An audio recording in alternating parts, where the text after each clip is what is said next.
ഈ സിസ്റ്റർ ഒരു ഭയങ്കര സാക്ഷിയായിട്ടാണ് വരുന്നത്. ഒരു മാസം എൻ്റെ ആശുപത്രിയിൽ ഞാനും കൂടെ ഉണ്ടായിരുന്നു.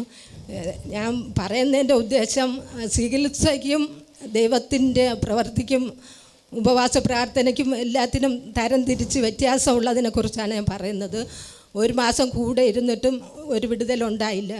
എന്നിട്ട് പിന്നെയും പിറ്റേ മാസം ജനുവരിയിലായപ്പോഴത്തേക്ക് പ്രിയപ്പെട്ട ഒരു മാസം ആശുപത്രിയിലായിരുന്നു. ഞാൻ ആദ്യം ഇവിടെ വന്ന് ഉപവാസ പ്രാർത്ഥനയ്ക്ക് വന്ന് 3 ദിവസം വന്ന് 3 ദിവസവും വന്ന ദേവാസന്മാരോടെയും റോയ് പാസ്റ്ററോടെയൊക്കെ പറഞ്ഞ് സർവശക്തനായ ദൈവം പ്രിയപ്പെട്ടനെ പൂർണ്ണമായി വിടിയിച്ചു കൊണ്ടുവന്നു.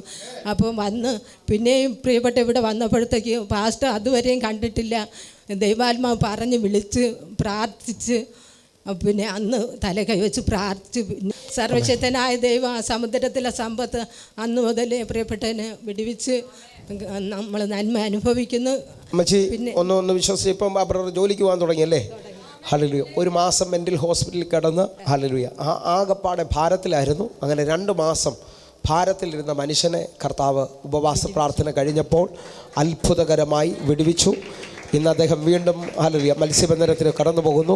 ദൈവത്തിന് എല്ലാവരും ഒന്ന് കരം നീട്ടി പിടിച്ച് പ്രാർത്ഥിക്കും. ദൈവത്തിന് നന്ദി പറയുന്നു. പ്രാർത്ഥിച്ച എല്ലാവർക്കും നന്ദി പറഞ്ഞു.